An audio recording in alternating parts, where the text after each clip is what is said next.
அப்பா இது அழியான் மத்தியில் எந்த பாவங்கள் இச்சைகள் சுய முக்திகள் வெளிப்படாதற்கு தேவனோட கரம் இருந்து தாமியமான செவிகளை நிச்சயங்களும் உள்ளாம்பாடு நாசிரியர்கள் ரத்தத்தால கழுவுங்க. அப்பா இந்த வார்த்தை மூலமாக கூட அநேகரோட இருதயத்துல மன்னிக்கிறதே கட்டளைகளாக அப்பா ஸ்தோத்திரம் ஸ்தோத்திரம் துதிக்கிறோம் ஸ்தோத்திரிக்கிறோம். ஆண்டவர் இயேசுவின் நாமத்தில் ஜெபிக்கிறேன் ஜீவனுள்ள நல்ல பிதாவே. ஆமென். ஹல்லேலூயா. நாம் எடுத்து வாசிக்கலாம். லூக்கா 23:34 வசனத்தை வாசிக்கலாம்.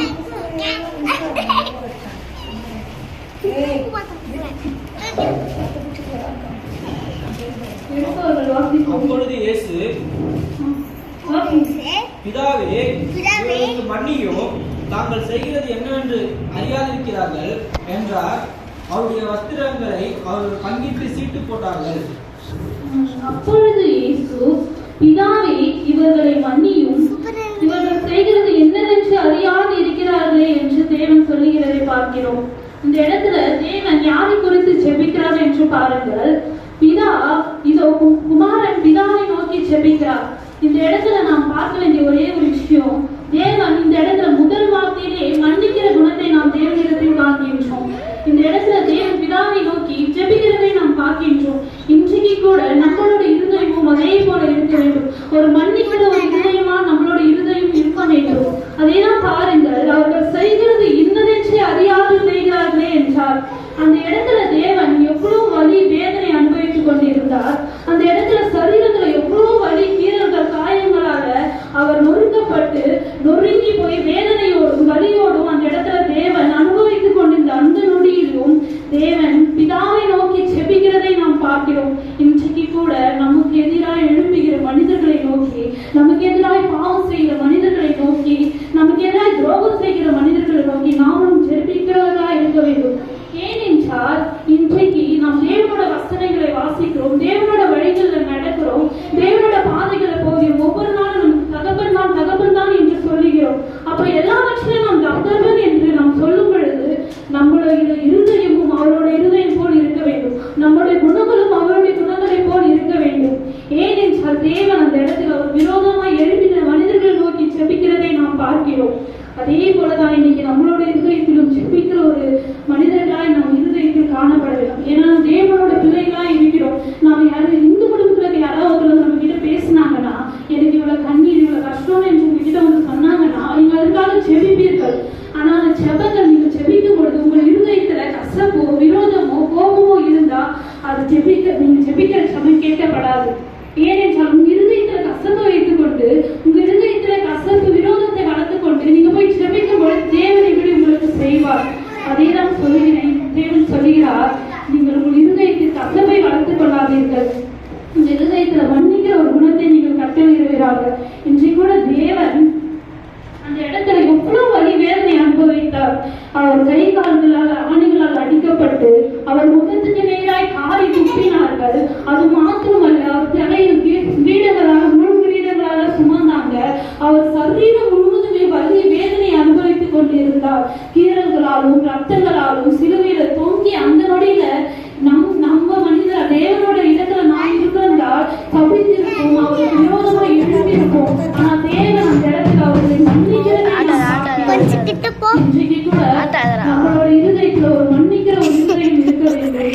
இன்றைக்கு கூட நாம் தேவ பிள்ளைகளாய் இருக்கும்போது நம்மளோட இருதயத்துல தேவன் நமக்கு கட்டளை முதல் வார்த்தையை தேவன் மன்னிக்கிற குறித்து நாம் பார்க்கிறோம். சொல்லி அடிப்பாங்க. அந்த பிள்ளை தெரிஞ்சே செய்த தப்ப தன் தாய் சொல்லுவாங்க, தெரியாமதான் செய்த அவன் அடிக்கிறான் சொல்லுவாங்க. ஏன்னா தெரியும், அந்த பிள்ளை தெரிஞ்சேதான் அந்த தவறை செய்யுது. ஆனா அது வந்து என்ன சொல்றாங்க, அவங்க தாய் தெரியாம செய்துட்டாங்க சொல்லி சொல்றாங்க. ஆனா நாம் அதே போல இன்னைக்கு அவர் விரோதமாக மனிதர்களை நோக்கி சொல்கிறார், இன்னதென்றே அறியாது இருக்கிறார்களே என்று தேவன் சொல்லுகிறதை நாம் பார்க்கிறோம். ஒரு குழந்தையை மன்னிக்கிறது போல அந்த அவர் விரோதமாக எழுப்பின மனிதர்களை நோக்கி தேவன் மன்னிக்கிறதை நாம் பார்க்கிறோம். இன்னைக்கு நாம் தேவ பிள்ளைகள் நாமளும் அதே போல மன்னிக்கிற குணங்கள் நம்மளுடைய இருதயத்தில் காணப்பட வேண்டும். ஏன்னா நாம் தேவனோட பிள்ளைகள், தேவனோட வசனங்களை வாசிக்கிறோம், அவரோட பரிசுத்த ரத்தத்தினால் கழுவப்பட்டிருக்கிறோம், பரிசுத்தமாகப்பட்டிருக்கிறோம். நாமும் அதே போல இருக்க வேண்டும். தேவனோட குணங்கள் நம்ம மத்தியில் வெளிப்பட வேண்டும். நம்மளை குறித்து அநேகர் ரட்சிக்கப்பட வேண்டும். இவங்க இருதயம் தேவனோட இருதயத்தை போல் இருக்கிறது, இவங்க பேசுறதுல நமக்கு ஒரு பெரும் என்று அநேகரோட இருதயங்கள் மகிழ்ந்து கழிவுற வேண்டும். அவங்களிடத்தில் பேசுகிறவர்கள் ரட்சிக்கப்பட்டு உங்களுடைய சபைகளுக்கு அநேக ஆத்மாக நிரம்பி வழிய வேண்டும். தேவனோட இருதயம் போல் உங்களோட இருதயம் சுத்தமுள்ள ஒரு இருதயமாய் இருக்க வேண்டும். நாம் எடுத்து வாசிக்கலாம். மார்க்கு 11:25 வாசிக்கலாம். மார்க்கு 11:25.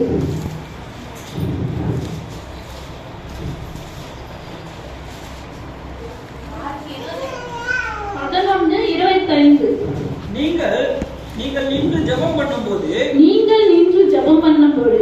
ஒருவன் பேரில் உங்களுக்கு ஏதாவது குறை இருக்குமானால் பரலோகத்தில் இருக்கிற உங்கள் பிதா உங்கள் தப்பிதங்களை உங்களுக்கு மன்னிக்கும்படி அந்த குறைகளை அவர்களுக்கு மன்னிங்கள். தேவன் இது சொல்லுகிறார் பாருங்க. இன்னைக்கு கூட நீங்க உங்க இருதயத்தில் யாரை குறித்தாவது கசப்பு இருக்கும், யாரை குறித்தாவது வெறுப்பு இருக்கும். ஏன்னா இது யார் இருதயத்திலுமே உங்களை குறித்து நான் எதுவும் கசப்பில்லை வெறுப்பில்லைன்னு சொல்ல முடியாது. யாரை குறித்தாவது ஏதாவது ஒரு சின்ன காரியத்தை கூட என்ன சொல்லிட்டாங்கன்னா நம்ம மனசு கஷ்டப்படுறது, நம்ம வெறுப்பு, அந்த கசப்பு நம்ம இருதயத்துக்குள்ளே தங்கிடுது, வெறுப்பாயி அதை வந்து அவங்க நம்ம கிட்ட நல்லதே வந்து பேசினாலும் அந்த கசப்பை வைத்துக்கொண்டு தான் நம்ம அவங்க கிட்ட பேசுறோம்.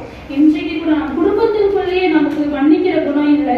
நம் குடும்பத்துக்குள்ளேயே பெற்ற பிள்ளை தன் மகனை மன்னிக்கிறதில்ல, மகன் பின் தாயை மன்னிக்கிறதில்ல, சகோதர சகோதரிகள் மன்னிக்கிறதில்ல, உற்றார் உறவினர்களை மன்னிக்கிறதில்ல, ஃப்ரெண்டுகளை மன்னிக்கிறதில்ல, கூட பழகிறவர்களை மன்னிக்கிறதில்ல. இன்னைக்கு நம்மளோட இருதயத்துல நம்ம எல்லோரையும் மன்னிக்கிற ஒரு இருதயமா இருக்க வேண்டும். நம்ம இருதயத்துல தேவன் சொல்லுகிறார் பாருங்க, நீங்க நின்று ஜெபம் பண்ணும் பொழுது, நீங்க நின்று ஜெபம் பண்ணலாம்.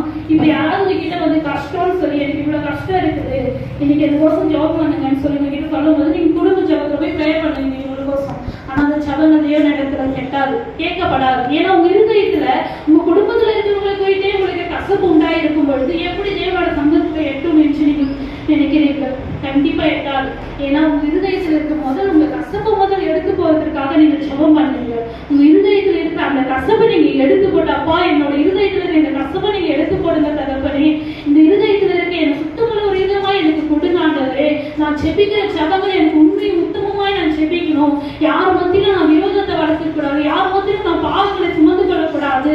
எனக்கு விரோதமாய் எழுதினாலும் சரி, எனக்கு விரோதமாய் பாவம் செய்தாலும் சரி, எனக்கு மன்னிக்கிற இருதயத்தை கட்டளையிடுங்க தகப்பனே என்று நீங்கள் செபித்தீர்களானால் தேவன் உங்களுக்கு செய்ய வல்ல தேவனா இருக்கிறார். ஹல்லேலூயா. இன்றைக்கு கூட நீங்க உங்க குடும்பத்துல கூட யாரையும் மன்னிக்காது இருப்பீர்கள். தன் தாயை மன்னிக்காது இருப்பீர்கள். நம் தாய் தானே செய்தான்னு சொல்லி மன்னித்துடுங்க.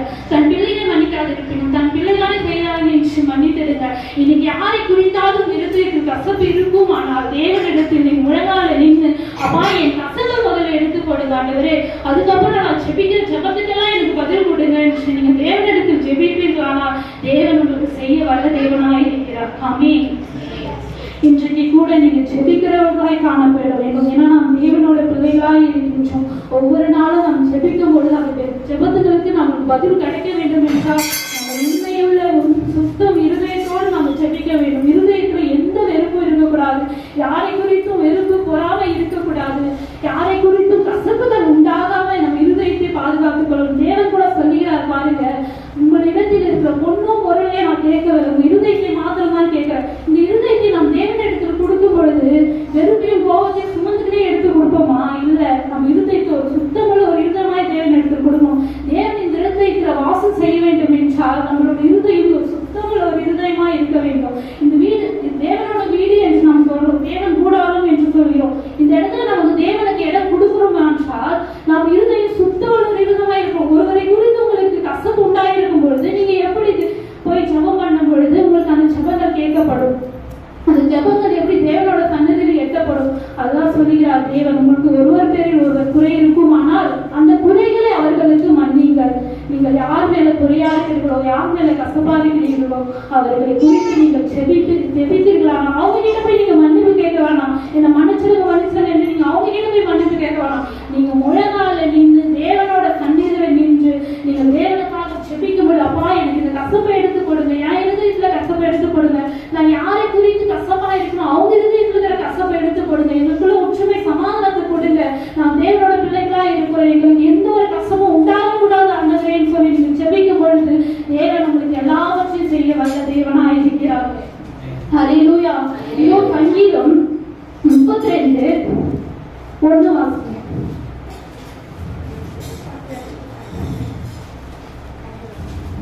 எவனுடைய மீறுதல் மன்னிக்கப்பட்டதோ, எவனுடைய பாவம் மூடப்பட்டதோ அவன் பாக்கியவான். அவன் பாக்கியம். எவனுடைய மீறுதல் மன்னிக்கப்பட்டதோ, எவனுடைய பாவங்கள் மூடப்பட்டதோ அவன் பாக்கியவான். இன்றைக்கு கூட உங்க இருதயத்திற்கான கசப்புகளை எடுத்துக்கொண்டீர்களானால், எடுத்துக்கொண்டு நீங்க செபித்தீர்களானால் நீங்கள் தேவனிடத்தில் பாக்கியவான்களாய் இருப்பீர்கள். உங்க இருதயம் சுத்தமான ஒரு இருதயமாய் இருந்தால் தேவன் உங்களை பாக்கியவான்களாய் உங்களை வாழ வைக்க தேவன் வல்லவராய் இருக்கிறார். இன்றைக்கு கூட உங்க இருதயங்கள்ல எந்த ஒரு கசப்பையும் வைத்துக் கொள்ளாதீங்க, எந்த ஒரு வெறுப்பையும் வளர்த்துக் கொள்ளாதீங்க.